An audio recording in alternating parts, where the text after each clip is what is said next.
That's who you are on YouTube. Oh yeah, here you are, John Burke. On YouTube? Or on Instagram, Yogurt Burke. Pablo Esquer. People know me more as Yogurt. You make your own yogurt?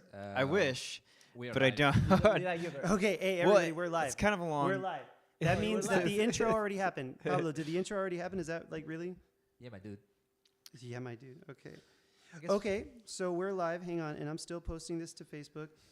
You can do This it. is our first episode ever, so or This at is- least yeah. This is absolutely the first episode, and we're not making any apologies for it. We're literally just flying by the seat of our pants, and that's We fine. kind of should. No script, but that's how things usually happen in the music industry many times, right? I mean, ish.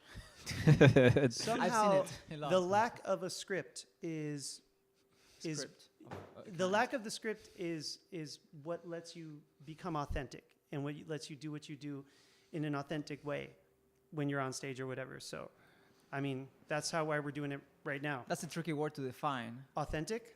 Yeah. Are we gonna jump into it, or should we say who we are? Okay, we're gonna just say this first. We're just gonna say this first. This is Fire it the up.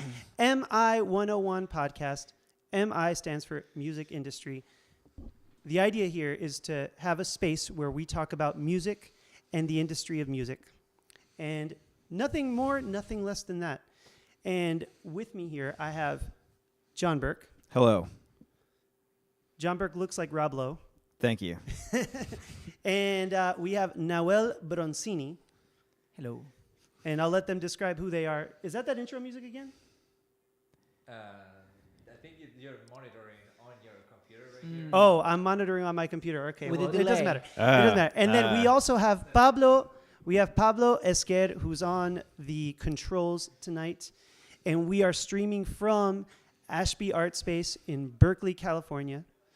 And yeah, gentlemen. Thanks for having us. And we have Tomas Salcedo. Yes, and I'm Tomas Salcedo. I'm going to come up with some cool name, though.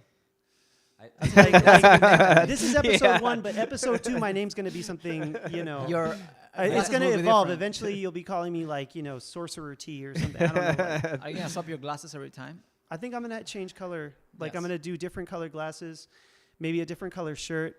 Can you Maybe- say your last name in English? How can you say a name in English? What Your you last mean? name. Yeah, Pronounce what does it that in mean? English. Salcedo. It's funny to me that Salcedo. Salcedo, Oh, yes. there, yeah. You It's you very complete- versus when you say Say it Salcedo. in Spanish, Salcedo. You Salcedo. completely abandoned that D, man. Like.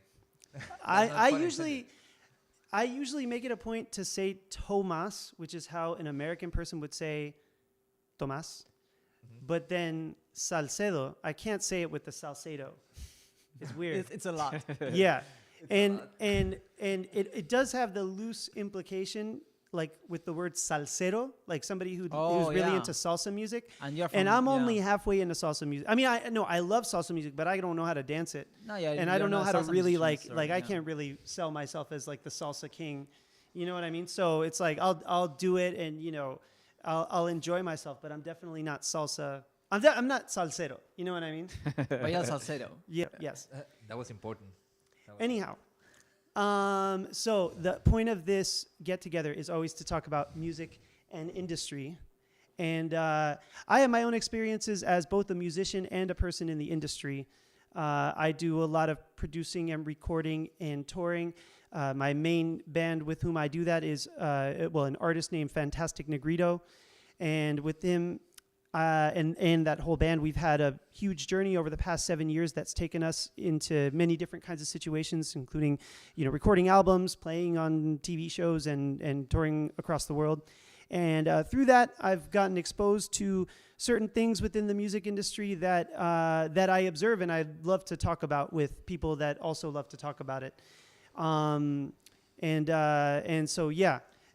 Noel is also a mixing engineer and musician. And why don't you talk a little bit about what you do? Sure. Actually, Tomas and myself met through the Fantastic Negrito project, or it was around that.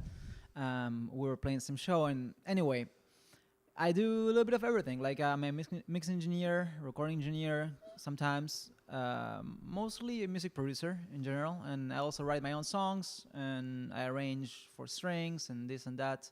I have a home studio, and I also work different studios depending on the situation, and I play live with different bands.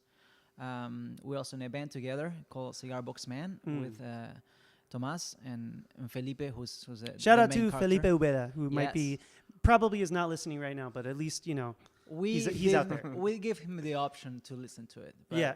we'll see. So a little bit of everything, and that's I guess we're gonna keep hearing anecdotes and things as we progress, right? John, tell us about yourself. Well, I'm a songwriter, musician, I guess producer as well. But I do film as well. I'm a filmmaker, and I'm a writer. So I do a lot of different art forms, but music has been always close to my heart.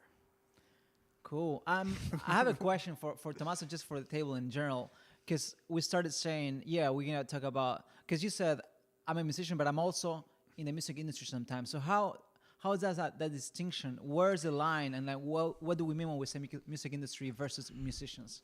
Well, I feel like there's been throughout my evolution within this, what you want to call a career, I've been trying to understand more about the industry so that I can do more music. And music, the act of playing music, and maybe that's in the studio, maybe that's on stage, maybe that's in different contexts where you do it, but basically it is the thing that you want to be doing with your time all the time. And I think that makes somebody a musician, right? The craft and the art versus the the business. desired, like to be developing the craft, but also just like the desire to be doing that with your time is what impulses you as a musician. And then the industry, is something that you have to deal with. Now, there are other people who are themselves only a part of the industry. And those people may have and I would say the majority of those people have picked up a guitar or the drums, or they played in a band at some point. Maybe they're even musicians that transition from one side to the other.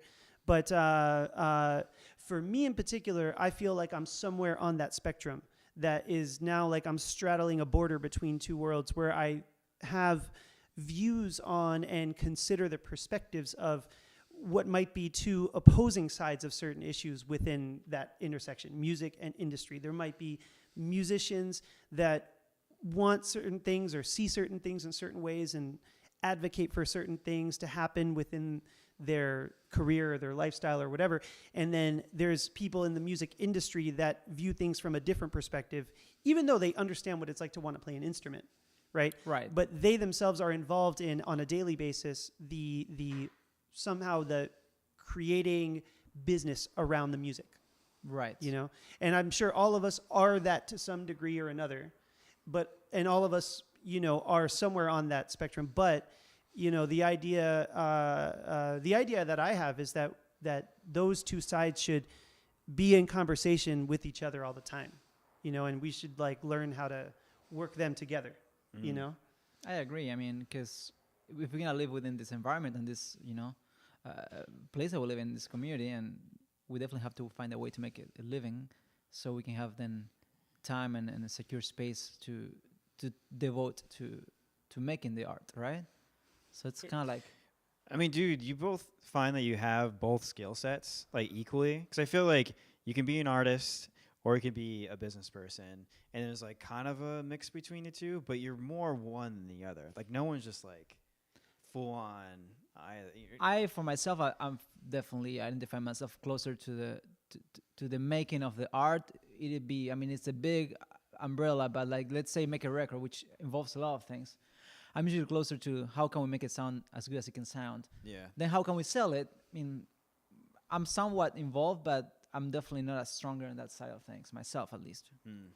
Right. And then, but when you're also making a record, you're thinking about how can I live off of the work that I'm doing. And in that sense, you're trying to, you're trying to involve yourself in industry or whatever.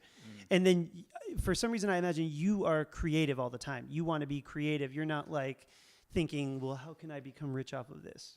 Yeah, for sure. But also, I do think about how I can make a living, and I struggle. It's like just I don't know, scraping my nails against a board, and it's very annoying. And When you have to think about the money. yeah, part. but I wish I can to have business skills. Uh-huh. It's just something I just struggle with. What do you define as business skills? Marketing yourself and selling whatever you're selling. In this case, you're a songwriter that wants to have your music heard by people, and then potentially people attending shows. And Yeah, just making it a revenue stream for yourself in any way. Have Like- you been in any point in your life generating such a level of income off of your music and your creativity, just that, Yeah, where that was the only thing you did? mainly filmmaking. Could make people pay me to make films for them. But So what that's- about music? Though? music has never been that. But I've tried to reach for it Right. and bring it into my life Right. in different ways. How close do you think you've come? Not that close. Yeah. it isn't easy. Yeah, it's Yeah. there's something about the video or the visual industry and the sound industry where I feel like because maybe you can there's like a lot of companies and people with a lot of resources that can actually pay for video, and then the video rates go way higher than what the making music rates are usually. It's an Yeah. interesting situation, especially in a place like this with all these tech companies that they create videos for $50,000 to pitch an idea for investors. Yeah, and they and usually their videos have a musical component to them too, and They don't spend they quite don't as spend much. Exactly. They, like And it's- 1/10 and it's of their budget. afterthought. Oh, yeah. Exactly. 1/10 of their budget might be like, what music do we, or even less than that. In a movie, 1/100th of their budget could be that. I don't actually know that number, but like they're thinking way more about how is the visual representing what we want it to represent, and they're investing a certain amount of money into that. And then the musical side of it is, like you're saying, an afterthought. It's just a standard of rates, because if you think about it, if someone has to go and record a piece of music at a studio where there's a lot of equipment cost in there, but you have usually they're like, yeah, because the rental of the cameras will be, if you want red cameras, this much and this much, and the gaffer and the like the lights, and there's all these items, right, that are priced with a pretty high price tag, maybe way more than what a studio day would cost. Right. But studio gear costs a lot of money, and this is like independent studio owners, I've seen it from pretty close, really struggle with, because it's really hard to charge something that has to do with the amount of investment that you had. Where with video cameras, I think it's closer to the investment. I think you're totally right. But also, what about live performances? In terms of, I feel like that's a big source of income for touring, like comparable to film. You mean comparable to like for a musician specifically? Yeah. Well, so, okay, let's think about this. In a festival scenario, probably there are film people too that are handling the video aspects of the festival, whether it be the video that exists for after the festival is done or the live stream of the festival, which is often now a component of them. In that scenario, I would argue that likely the people that are undertaking the video are probably getting paid less than the people that are undertaking the music. Yeah. You know, Yeah. the top artist at the festival is charging something astronomically higher than the video company that's deployed, 15 different workers to make sure that the festival has quality video. But that's a service versus a performance of an art act. Right. Yes. And that's kind of like where the difference between the valuation of those two things kind of comes from, because ultimately, like, the musical part of it is valued not based on the amount of work that you're doing and what your hourly rate should be, but rather it's the amount of the amount of value that your creative output has. And that's a very intangible thing. Very right? much, because I mean, in a big festival arena situation, then those rates, of course, they go more for the performer, because there's a notoriety thing. But imagine like a very small scale production where people are doing video and they're charging the same that they're charging for what they're doing in that big festival, because their job or service is similar. But then the artists that are playing a smaller festival make way less money. Well, And likely less than the video people sometimes. Sure, but in that situation, then it's like what we were talking about Right. just off camera.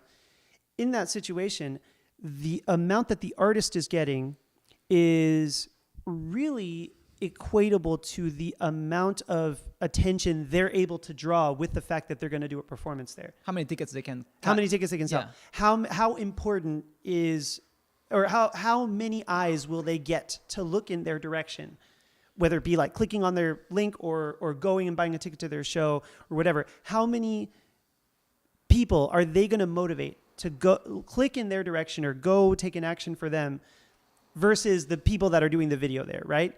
And in a small scale situation, like a small bar, club, or a cafe, even if somebody's filming a commercial at the cafe, likely the artist that's involved is not drawing so many people to that cafe that they can charge a huge amount for that performance. Right. So in simple terms, it's like value equates notoriety, or how famous you are will mean in a way how much you get paid in a lot of situations.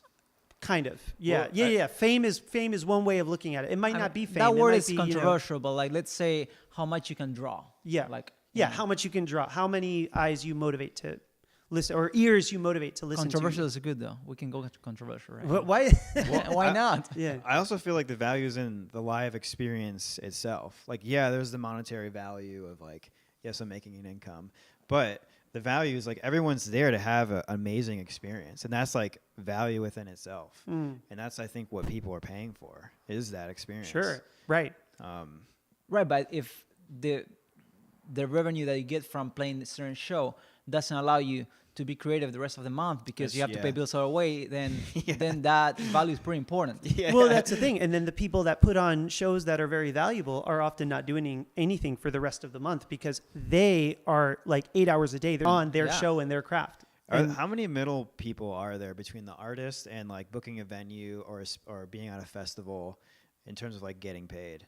At what scale, you mean? Because it depends on what scale.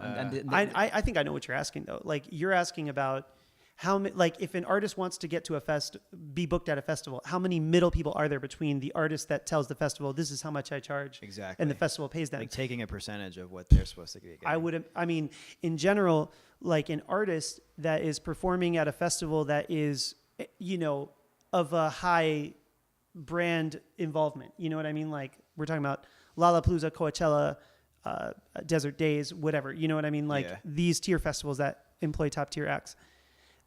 Each one of those top tier acts is going to probably have at least 3 or 4 different entities that are drawing on their percentage, right? There's going to be their manager, their lawyer, their booking agent. Those are all different people. And then on top of that, they might have a business manager, or they might have like a number of other considerations that tax their amount to do what they do. Like they've got to pay the people that go out there to the festival with them, their band, their road manager, their But those costs, are not necessarily right? middle people in between. Sure, they're not. I feel like in between whoever has a contact, but those are, I think, kind of calculated costs because they're like, to run this operation, if I do well, this will be my support team, and then each one will get a percentage, if that's the way they're doing it. But, depends, could be different arrangements too, right? Yeah, I mean, I think there's different arrangements across. Right. I think it happens in different ways, but I think, when people are like, you watch like YouTube videos where at least I see them a lot, where there's artists that are talking about their experience and they're like, oh, you really have to make sure you read your contracts, right? That's what they're talking about. Like there's contracts that maybe are the contract you had with your manager or the contract that you had with your booking agent or with the festival that might say all kinds of stuff about middle people, right? And might say all kinds of stuff about like to get, and all of that is going to be stipulated within the contract. But yeah, I mean, I would say there's probably like 3 or 4 people at least that are middle people to you getting that festival. Yeah. And each one of those people, then you could ask like, well, what value do they bring to the situation? If you're the one on stage, you're the one who's, playing the drums or singing or doing whatever you do, writing the songs that make people want to go see it. Why did those people get that percentage? Oh, well, I mean, many situations likely you would not be on that stage or otherwise. Right. So getting to that stage is a value of itself, right? It's a value in and of itself. And it's a value that you pay for in some way or another. Right. I mean, if I get a chance to go and play my music in a certain place that I know it's gonna be a great experience, I'm gonna get a fee for doing that. It might be worth splitting that because then rather than staying and playing, my house, or at a little showcase. Right. But and ultimately, like, the way that you get there is because somebody knows somebody, Yeah. right? So you have this booking agent because they know the people that book the people at the festivals. That's their business, is to know those people. And you don't know those people, right? And so the value of those people who are taking part of your money, like let's say a booking agent, is they're somebody who has developed a network of relationships with whom they are in such good rapport because of the quality of acts that they deliver, right? That they've learned to identify musical acts within the marketplace that are likely to have an upward trajectory to the point where, like, a festival would say, yeah, I'll take a chance on these people when they're low. And now that they're built up, I'll be able to monetize a performance for them when they're high, when their level is high. It's always an investment situation for those. Right, Yeah, right, for right. sure. Yeah. But so the booking agent that hopefully employed that strategy for you from the beginning, they were like, we need to book you here, we need to book you here, and I know so-and-so, and I know so-and-so. That's why they end up getting that percentage, Yeah. And it's not really unfair when you think about it, No, right? I don't think so. Mm. I mean, they're putting Yeah. the work and they're putting the time and also taking the stress off of. And they're you, taking too. a risk because you could totally they could mess up the occasion. Make them look bad. Yeah. Right. Yeah. You So, make them sure. look bad by just not doing what you're supposed to do, like not putting on a good show, or not, you could show up late, or your crew could be difficult to deal with, all kinds of things. And if you reflect poorly on them, then you're going to decrease their ability to sell other bands to that festival, because that festival is going to be like, or, that club or whoever, promoter, they're going to be like, oh, this guy just gives me acts that are hard to deal with. That's a headache. I don't want to deal with that, Mm. Oh yeah, Yeah. trust and yeah, like I'm not gonna say friendships, but it's like so many human connections, right? Right.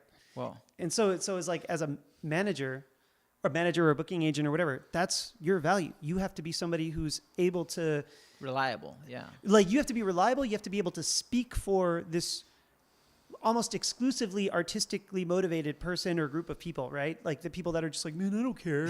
I don't care how much they're going to pay me. I don't want to do it, And like, I like your tone. yeah, I mean, you have to be ready to, like, be the Pretty face close. of that person in a professional situation, and they're sitting there like they're biting heads off bats in the Yeah. the record store, in the record company's office, because they just are like, that's what I do, and that's how hardcore of an artist I am. And as a manager, you have to be the one that shows your face and that is able to negotiate a deal on behalf of that person.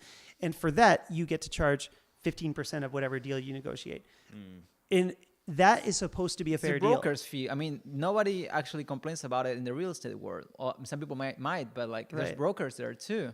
Right. And, like those totally. find the deals, and they find people that are willing to buy a house for a certain amount of money, and then people would just want to sell the house and not have to deal with that situation. And it's a similar situation, right? It's a broker. Yes. Well, I was thinking, relating it to what you were earlier saying in terms of having business skills, like being an artist versus being like, or having business skills as an artist. Mm-hmm. Does that mean like interacting with all these different people, or does that mean taking the job on yourself? I guess that's what I was like curious That's a good about. question. I think depends on the stage of your path, but I think that knowing how to interact with all of them, I think that learning how to do yourself to some extent is gonna be really informative when the time comes that you have to deal with all those other entities. I think Yeah. give you perspective, right? What you want, how you have done it, or like, am I getting ripped off or not, or is this, do I want to do this? I think it's Yeah. very important to be able to understand that relationship. Like, as an artist, even, right? As an artist, to understand what you're dealing with in terms of, like, somebody lays out a contract and it has different points on it, and you to know what that contract means. Yeah. That's important. But lawyer. but which doesn't mean that you have to adopt the mannerisms of the business class that talks about music. And I just mean like Yeah. you know what I mean? The Like business class. yeah, like because there's and I think of business class people not in terms of like the airline and where you I was sit, thinking there. but just like We're definitely the not going on business class. people who wear a suit and who wake up at reasonable times of day or whatever. And like I don't think as an artist you have to be any of that. You could be as off the wall as you want. And I think that like Prince was a very passionate and aesthetically like somebody who maybe if he had gone to a job interview in order to be an accountant, even if he was really good at accounting, they would be like, this is not the vibe that we normally have at accounting job interviews, right? Prince would not come off that way. And I imagine he worked with people that did have that vibe, right? His managers had some level of like, the trappings of professionalism, were able to put on a suit, wake up early, I'm sure Prince was able to do that stuff too, probably in a more embellished way than they were. But I heard he was hardcore, like and very I think demanding. that he was very precise in how he ran his business and was very able to identify the business acumen in other people, and he was very able to understand, is this or is this not in my interest, and why should it be in my interest? Okay. As an artist, if you want to be a successful artist, like successful from a monetary perspective, you have to be able to identify that. Okay. You have to be able to really think about that. And certainly you don't want to be on the level of like, well, I don't care about that. Yeah. and I would imagine that there are a fair amount that are like, I don't care about that. And then those artists are likely going to end up in the camp of people that are like, oh, the music industry is really unfair and I got screwed because, you know what I mean? Like they're going to have that story, which is, it's a common thing that you hear talked about in the music Well, it's industry. not that people do not get ripped off. I mean, we know that it's happened, but at the same time, like you're saying, it's like to be informed, I think it's like, I mean, there's a lot of laws in the world I don't agree with or I don't like, but still, if you don't want to be like, if you want to live within the society and you want to be punished in certain ways, you have to at least be informed of them so you can be wise about how to navigate around them, right? Yeah. I don't know. Absolutely. What has helped you live a life of music in terms of like supporting yourself? Like you asked me that question. Like what? I'm poor. No. Yeah, being poor and knowing how to live poor. No, I mean, Well, that's a good point though. Like knowing how to live at a high stress level all the time, knowing how to, manage that stress. So for the stress not forcing you to be stressed. Yeah. I don't know. Sorry to speak for you. I'm just Totally. speaking for myself, but like, But that's with everything, there's right? certain securities because being a freelancer like doesn't guarantee you anything next month. Yeah. Right. You sort of know, but do you really like? I mean, things could come up. Yeah. But the ability to be chill within that kind of stress is, I think, a necessity and observable in the behavior of people that are far outside of the bubble of music. You know what I mean? Like, I would imagine somebody who is maybe they're an entrepreneur that has a startup business, right? And they're like, in the tech world, and they're going to be having meetings with like people in Silicon Valley where ultimately they are like, they're going 15 million into debt, or they're going 100 million into debt in order to like start this company and hire a bunch of people and all this stuff, right? And they're like, oh, within a year and a half of doing this, I need to be profitable. I need to be achieving certain metrics, and that's all planned out beforehand. That must be an incredibly stressful situation. Totally. Yeah. I can't even imagine, I've never been in debt with anything to that degree. You're right. If anything, I've like spent a lot of hours practicing. I've spent a lot of hours, trying to mix and produce stuff that was or wasn't going to make it onto, an actual distribution channel. You know what I mean? Like I've spent a lot of free hours, but I don't think I've like gone in the way other people, in terms of risk, the way other people have. And they're also in a world where they need to be relaxed and able to flow. But you have to Yeah. scale it. I mean, maybe someone's 10 million investment is just like your $10,000 investment, because I think we have to compare the odds for that investment to make it and recoup it to the odds in the music industry or in the music world to make something happen. Like, I wonder what the comparability of odds are for you to really, I mean, I wonder. That's a good question. But it's an interesting comparison, right? Entrepreneurship or startups with, if you think of a startup, like your own music act, let's say. Yeah. So something like a film, like you're directing a film, a studio is paying you a bunch of money to make a successful film, millions, hundreds of millions of dollars, and you're the director. I feel like that's the same way as a band. Like you're directing a band. Sure. And like this record company or whoever is putting the money into you, investing in you to get the money. But in that sense, In that case, it's like having a record label, because Yeah. they have the institutional kind of power to market that and to make sure, pretty much. I don't know. I mean, maybe I'm speaking of, like, I don't really know for sure in that business, but like, I'm good, thank you. Like, if you have all that marketing team, all these billboards and stuff, like, that people will see the billboards at least. Yeah. So you have that reach. You don't know if they're gonna love the movie. That's always like the weird factor, right? We just don't Yeah. know. It's the same way with people music, might not right? love your album, Right. Like, Yeah. a lot of people don't love a lot of albums. Yeah. I think that the number That's good, is though. like 60,000 songs come out every day. Wow. That's You know, crazy. in the United States, or I don't know if it's U.S. or the world, but 60,000 songs a day, and we hear about like very few of them. Yeah. I mean, You know, who has comparatively. time to hear how much? I mean, that's just like, it's a human time span problem, I think. I don't know. That's something I think for our next podcast, I would love to dive deeper into this thing of scarcity and like how much music is being made and how can we expect that we all gonna make a living off it. It's like almost a utopian thought, I think. I don't know. Yeah, but at the same time, there are some people that make a really good living off of it. Some, Yeah. Some, right. yeah. But the amount of music, especially now that kind of the gates are kind of open in that way, at least in the way of putting it into a server, that's open. Now, who gets to hear it, or how can you find? That's the whole Well, I problem, feel right? Spotify is a huge issue, and just like getting royalties in general. Like if you put your music out there and you're getting paid like 0.01 cents for a song play, that's corrupt. That's wrong. And like I feel like that's, I don't know, a part of it too. Like I think there should be like, don't you think there's like a bad relationship between Spotify and artists, like getting paid that Why much? is it wrong? Why would you say it's wrong? That's I'm such a curious. small percentage Of what? of money of A like percentage of what, though?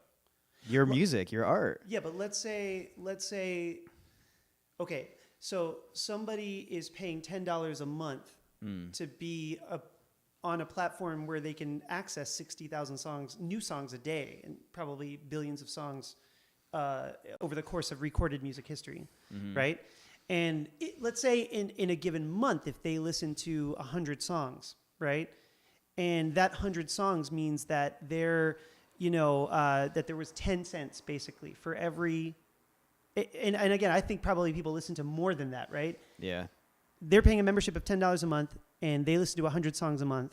And so there's 10 cents for every time they listen. And of that 10 cents, then they have to finance like a huge number of like employees and server space or whatever it is, right? And I would imagine that the calculation that they're coming out to is one that allows them to turn a profit on that $10 subscription that they're selling, which is no different than would have been the case or is the case with any other industry and any other logic, right?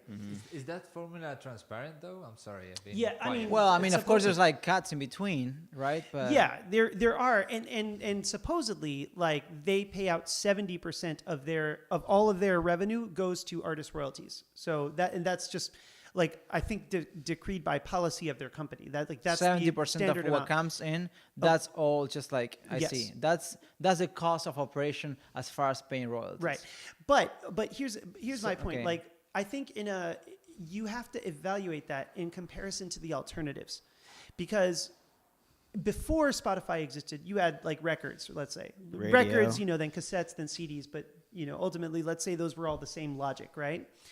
Although you can reproduce cassettes and CDs, you can't reproduce vinyl, at least not easily, right? You mean reproduce? Like bootleg your own vinyl.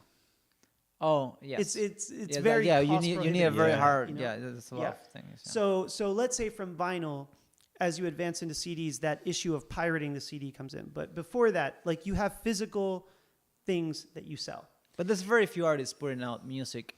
now, but they used to be, right? There used to be very few. And so let's compare the Spotify, like when you're saying that Spotify, there's something wrong with the royalty rate that they pay out. Let's say you compare that to the amount of royalty that you get off of the sale of an album, right?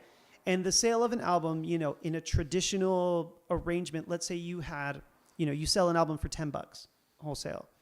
and you get 1 point out of that $10. So you get $1 as an artist because they have to, print and ship it, and there's breakage, and there's the packaging, and then you've got to pay your producer who gets their cut, and maybe band members that get their cut, and you know what I mean? Like all that same stuff that is included in the Spotify calculation.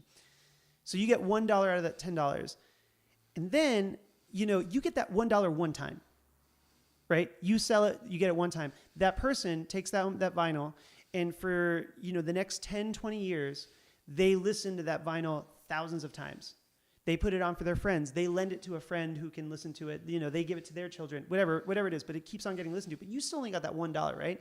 So once you divide it by those 1,000 times, you're essentially getting the same micro payment per listen that Spotify is paying out to you. Yeah, I'm interested in that calculation because, those $10 are for that one vinyl, but that person's paying $10, in a month, to listen to whatever they want. I mean, it's really hard to do the math, but maybe someone has done that, yeah? Well, from a consumer perspective, it's very, very, it's like way better, right? You might spend $10 a month on streaming and you listen to whatever you want, and before you may have spent $70, $80, $90 a month on getting the vinyl that you like. I don't know. I mean, it was nice to if you only have 3 or 4 vinyls, you get to know that music or CDs. You get to know those albums really well, and you listen to them over and over. Huh. Well, you own it. I don't know what's better, but you own it. I think it's like I don't know if that's a good comparison. You own a plastic copy. Yeah. You don't own the music. You don't. At Spotify, you don't own it. Which makes sense. But It's like 10 What do you cents. mean But you don't own it? I mean, a CD don't- will decay and break at some point. Right. A At vinyl some too. point that it's in the internet. It's on your phone. It's not a physical. So you don't own a So, thing. but what you own though is the idea. You own the intellectual property of that song, and every time that song is put out and somebody listens to it, you are making a micro payment that has a ton of advantages to it when you think about again, let's say I have the new Blind Melon record the day that it comes out, right? And I want to show it to my friend who lives in Minnesota. I used to be like, hey bro, try and find a copy of that record, Yeah. And now I can send them a link and they're going to listen to it, and that listen is going to also generate the micro payment for you, which wouldn't have been possible.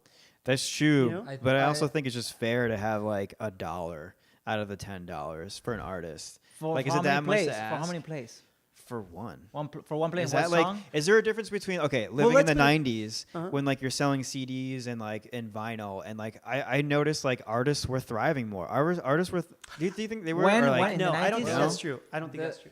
There's also the thing that if you sell 10,000 records, for example, for one song, if once all of your songs were hot, you were selling the records for the song, right? So if you sold 10,000 records, you would Yeah. get a fair amount of money. That's what I'm saying. But now, even if you get 10,000 listens to your song, you don't Yeah. get that much. Yeah. But But people were it's- more hesitant to buy a record and to hit play on Spotify. You would think it twice before you buy a record. You have to be committed to the artist to hit. Now people Yeah, just sure. hit play, That's and true. you're not really committed. Just hit play because it's like this zap. You remember zapping? Yeah. People's Tick, attention tick, tick, span tick, is a tick. lot shorter. So, That's I true. mean- it has that externality, right? That it would make people's attention span shorter. The thing with owning is what do you own? It also is an idea of owning because a record, a cassette Yeah. tape, or a CD. The CDs after 10 years, they start to flake off. Depends on the production. There's fungus that can get to it. It's true. Vinyls have a limited amount of play if you scratch it. Yeah, but I mean, still, there's an experience, a physical thing that you. I'm hold- into can it. hold I in your have hands. vinyl. I'm not saying that. I mean, the experience is definitely a thing, but ultimately, you only own a temporal, ephemeral asset that will go away at the same time. But it's like your body is ephemeral. True, that's what I'm saying. Yeah, we are ephemeral. Yeah. But So your why you music care on about Spotify, owning things? your music on We're getting to Spotify is that point not of the ephemeral. night. That will technically be there forever. Yeah. You know what I mean? Yeah. And there's another bunch of advantages when you think about the digital medium for distributing that. Number one is its net reduction of shipping and That's true. making Yeah. physical goods, right? That Yeah. is itself an environmental benefit, right? You don't have as much packaging, you don't have as much, waste, right? And I think also you have an opportunity, let's say as an artist, right? Let's say you make a song in your room and you mix it, you master it, you do everything you want to do. if you had been starting out in the 90s or in the 80s or, before streaming was ever a thing, you would be able to mix, master, put together that song. You would need like collaborators to do it. Once you have the song, you need to also reproduce it millions of times in order to sell it millions of times. So really, you can't sell 1 million records unless you have the money to print 1 million records, and that's millions of dollars. It's right? true. Yeah, you're Marketing right. to get So them that being sold, said, and yeah. yeah. So that being said, you couldn't even fathom that unless a company or you had that funding from somewhere. You couldn't fathom like having the resources necessary to launch it wide enough to make that kind of money. However, now, if you can make that same song and you can, for $50, you can go on CD Baby. Shout out to CD Baby. They're not a sponsor of this podcast, but that's the cheapest one, right? That's the CD entry level Baby. one. CD Baby is great, but basically you can take your CD Baby account for $50 or maybe even less, Maybe and less. you can distribute it to all platforms such that somebody in Japan or Greenland or South Africa or the United States or anywhere in the United States, no matter where they are, In they the have an world. internet connection, they can get to your song. And There's other platforms, right? Like CD Baby, there's DistroKid, I think is a It's a popular one. distributor, I mean, yeah. all of them do that. But my point is simply that was never an option for anybody who didn't have That the is millions of true. dollars backing them at the time when you were saying that artists were thriving. And I'd say what you see a lot more of now are artists that are becoming extremely successful and making very generous livings off of these micropayments, right? And it's simply because they discovered some convergence of things within their art that could make them relevant. And maybe their social media, all their stuff. They became relevant. And by becoming relevant, they now make that money. Whereas before, yes, you had to be relevant, but you also had to have the millions of dollars. If not, you just couldn't bring your product to the market. Nowadays, being relevant could partly be having enough of an investment of marketing, digital marketing. There's a lot of that could come into place, right? To help your relevancy kind of shine in a way. Yes. But I'm going to say something like perhaps there could be a better distribution of the pie. I suspect that the numbers are not optimized, but also I feel like there's just way too much crap out there on Spotify. There's way too much, because the thing that there was a higher filter before, like 70s, 80s. Right, somebody has to like think you the had to shit's be good. at least Yeah. presentable. Now you go and I can just do and just put it and record it, and that could be a record, and Yeah, but and it could wasn't be a there hit guy, too, but I don't know. Pablo, I don't know if you can look this up, like who this was. There was a guy, and I should know who he was, who used to do kind of novelty recordings, and they recorded an album where they actually hired like session musicians and mixing and mastering, but it was all silent. It was like 20 minutes of silence. No, I mean I'm not criticizing. Wolfpack. I'm not going against But they did that. avant-garde. They No, made no. money off of it. They printed vinyl that was yeah. silent. And That's what John John Cage? Cage could be a Talking about work, but- John, is that who that John was? Cage, yeah. John Hey, Cage. Tomas, Well, that- I'm It's just saying- called- it's called Sleepify. It's by Wolfpack. Wolfpack did it. no. That's probably a more modern take on the same thing. I mean, I'm just saying, I'm not that's more like a stylistic kind of like a artistic, maybe even philosophical standpoint to do something like that. I'm just saying there's very crappy songs out there, badly produced, badly written, badly performed, everything that they're just clutter that maybe are in the way of other people hearing stuff that's good. No, you're just old. Okay.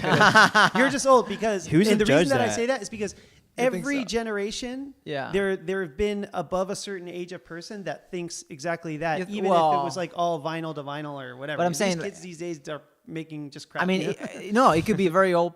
It could, old people too making it, older people Totally, yeah. doing. But I'm just saying that there's no filter whatsoever.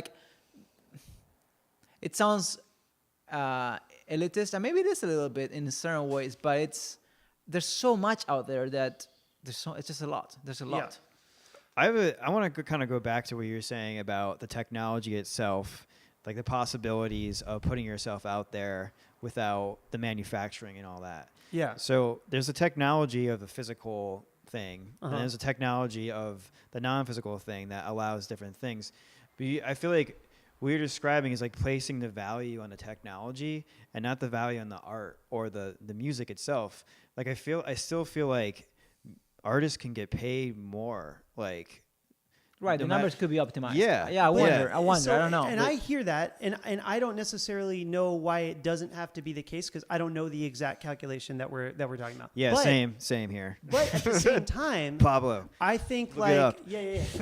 No, at the same time, I think like why do we necessarily feel like entitled, especially when you consider why like in a way that's kind of an entitled statement, right? Because it's like as an artist, you think my art is so valuable, but what makes it valuable? That people Well, that's- listen That to people it. want to listen to it. But Yeah. if people listen to it, so let's say people listen to Kanye West frequently, right? Like he gets hundreds of millions of streams, let's say. I think that I'm not in his pockets. I don't Well, know, that's but valuable. based on the I mean- calculations of what you make off of Spotify, he should be making somewhere around like $250,000 a month off of Spotify. Yeah, Right? that should be normal. Well, no, What? but it is if you achieve that level of relevancy. And now, how can You should make how can more. you quantify the hours of work and then the hours of insight within that work to discover what's going to be something that hundreds of millions of people want to listen to? I think that that's a question that you could ask yourself and then say, well, we should all be able to discover that. We should all be able to know that. there won't be enough money if we all know it anyway. And There won't be enough to split. I mean, no also. matter what, I think things are going to exist on a certain bell curve where it's going to be like the people that are able to stick out of it. You could be like, everything has this inherent quality to it. And every single musician that plays is able to shred a million notes, or they're able to create something really cool and vibey. I wouldn't pay for that. Write amazing lyrics, right? Whatever it is. But then still within that world where everybody's like that, there's going to be some that stick out to that degree where it's like, oh, they make $250,000 a month and I barely make $2.50. But that's not something that Spotify is making unfair. That's not something that they're creating. That's a situation that's always been the case. But that's been the case, yeah, from before. You know what I mean? I don't think we can get into that. That's like Okay. another conversation. Right. That's like And then, but yeah. then I would say, is there, like you might say, well, is there something unfair about the fact that Kanye West makes this and that I make that? But in that sense, I personally, this is just my own like position. I'm kind of like, I don't think it's actually unfair. I think it's just Kanye West is able to, has something to sell that I don't yet. You or know a what I team mean? to sell it for him too. Yeah, and so there's what you A were saying about the combination. marketing, right? Like, Right. And I actually question even how much. Like, that's always a factor. Like, you got to have that money to like do certain things with digital marketing, perhaps, right? I mean, I should say that you do because That's what you do, I do that for a lot of people. But like, it's not just like you need to have the money for digital marketing. Because even if you had that, The art if has you're- to be good. I mean, for yeah, sure. if your art is not really genuine and precise and well thought out, but not too thought out, and observes certain conventions, but also disrupts other conventions, like a really like precarious balance of things that ultimately will get you to like, I make 250 grand a month off of Spotify, right? And I think that there's no world and no platform and no way in which that distribution could be any different, because it's ultimately going to be who is saying or doing the thing that appeals to the most amount of people. And in that sense, I would argue that music is a very meritocratic like system, like economic system within all of them, I mean, within art, you mean? Well, that's such a. I don't think we can have time to get into that. Yeah, but that's like I a think tricky we one. need to be wrapping I wish up, that guys. this was like our 20th episode, and we Yeah. had like tons of people in the chat being like, "No, that's not true, man." And Hey, just, like, we don't know what might be happening there. So like, maybe yeah. we can table that one, and we should revisit that topic because it's interesting too, right? But damn, we went through a lot of places actually. Yeah. This is Yeah, for cool, sure. guys. There was no script for this. This is just kind of like brainstorming. Like, no, That was kind of the point. Yeah, I was thinking like this should be a non-scripted I liked it. ordeal. Yeah, Yeah. for sure. You know. Let's give a shout out to Ashby Art Space. So Yeah. we're streaming from Ashby Art Space. Why don't you tell us more about it, Pablo? Ashby Art Space. Should we have the owner who's right here? Just run we on have camera. Lev Schlafer right Hey, here. Hey, Lev. Come in. There's a camera. I'll over try. here. I'll try the spots here for a sec. Come in here. Lev's getting on the other Yeah, cam. yeah. Come in here. Here. Over. I'll try you. You may need to go in the center here because the camera. He'll do it. Okay, sounds good. Okay, Levi Schaefer. Hey, gentlemen. Hey, Lev. Who are you? Where are we right now? What's going on? I'm Lev Schlafer. I'm the founder here at Ashby Art Space. So happy to present this amazing podcast with Tomas. Right on. Thanks for having us. That Yeah. that mic has erectile dysfunction, by the way. Are there any upcoming shows? What are you looking forward to? Well, here at the Art Space, we're going to be hosting a Balkan concert and jam this coming Saturday, actually. Whoa. How Yeah. can people get tickets? You can go to ashbyarts.org, and you can RSVP. And when you RSVP, you can also donate to the GoFundMe. And I want everybody to know, we're going to talk a little bit about GoFundMe. Good. GoFundMe, first of all, there is a GoFundMe for Ashby Art Space. Yes, there is. And we have that GoFundMe there because opening up a venue, especially on the heels of 2 years of I don't want to say it because I think that, on YouTube there's some kind of thing where you say that, but Panty? on the heels of 2 years of that, it's basically it's a difficult thing to open up a venue. And there are construction and permitting and like everything needed to generate a space where we can have conversations like this and we can like do stuff, do live shows and all the things that we want to do here, that we need community support to do it. I mean, we're a community funded organization. This will be a community funded podcast, and yeah. So GoFundMe, I'm going to check this out. I remember this. It's GoFundMe.com. Is it .com or .org? It's .com. Should be .com. Okay. It should GoFundMe.com be .com. /let's-open-Ashby-arts-space. Look up that URL. We're going to leave the link in the description anyway. And think Yeah. about it. Like, you're supporting all your friends. Everyone in the Bay Area, Oakland, Berkeley, San Francisco, all the musicians around here. They're all playing shows here. You're supporting them. We're creating a new culture. Yeah, I'm very excited about this. And Lev is directing a lot of it.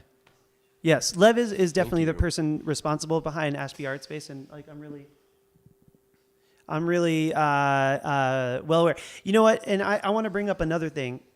Speaking of GoFundMe, because recently an important member of our community named Giulio Cetto, he's a bass player. Any musician that's listening to this podcast and the name that I just mentioned, Giulio Cetto, is going to know exactly who I'm talking about. He goes by the Jazz Thug on Instagram, and he's probably shreds. one of my like favorite bass players of all time. He's like a modern day Jaco Pastorius or something like that. He's incredible. With a lot less of a like self-destructive vibe, I guess, or I don't know. But anyway, speaking of which, he basically suffered from a very serious accident where I don't know if I can describe the whole thing, but basically while washing dishes, he landed his elbow on a kitchen knife and it cut a nerve. Very difficult stuff to even think about. It's terrible. But yeah, nerve damage that's going to keep him from playing bass for quite a while. He just had a surgery. Oh, no. He also just had his first kid, and all of this came at a really, really difficult time. And so there's a GoFundMe for him. I don't know the URL of that, but I'm going to leave that in the description as well. Giulio Cetto. Giulio Xavier Cetto. No, it's Cetto. And Julio's Jiulio. Jazz Thug on Instagram or Jazz The Jazz Thug Yes. on Instagram. He's got a GoFundMe, and I really think that everybody should donate to that. In addition to donating to Ashby Arts, if you're just in a donating kind of mood, because he's one of the just like a pillar in the music community here. Like I said, every musician that is listening to this podcast knows who he is. And and he needs community support right now. And when musicians need community support, I feel like someone like us, like a music podcast that's talking about music and industry, we should be like telling people about that. So, yes. Yeah, I totally agree. I mean, how do you see this space? Like, just how Tomas described, it's like a beacon. Like, how would you describe the Ashby Art Space? Like helping other artists. Yeah, I just really feel the space has a lot of potential. It has the ability to offer so many different forms of art to the community here, and a space for different types of artists to come and get their work out to the public. Yeah. Yeah, I just feel that Berkeley needs a place that presents diversity, and I think that's what we have going here. Right on. Yeah. Okay, guys, So- let's wrap it up. Yeah, so just wrap it up. We're in Berkeley, California at Ashby Art Space. Go to ashbyarts.org and you can see generally what we're up to. We're going to be having live music, comedy, poetry, all kinds of events here that you'll find out at ashbyarts.org or at Ashby Arts Instagram, at Ashby Arts on Facebook. You'll find us everywhere typing in Ashby Arts Space. And last thing, I just want to give a shout out to Pablo, who's been on the switchers. Check. Making sure that we sound and look the way that we're supposed to. And I want to make a call out to anybody in our community that they themselves want to start a podcast. Podcasting is going to be something that is very integral to what Ashby Art Space is all about. And so I encourage people to get in touch with us and for any reason that you want to get in touch with us, even to tell us that it's crap and you don't like us, tell us that too. But basically, like, you know, get in touch with us because we want to give people voices and a space to do their thing. So is that it? Yeah. I feel good. Yeah, Can we roll the same thing for the intro that we did as the outro? of course, buddy. Okay. Nice. Then cue that in 5, 4, no, do it whenever you do it.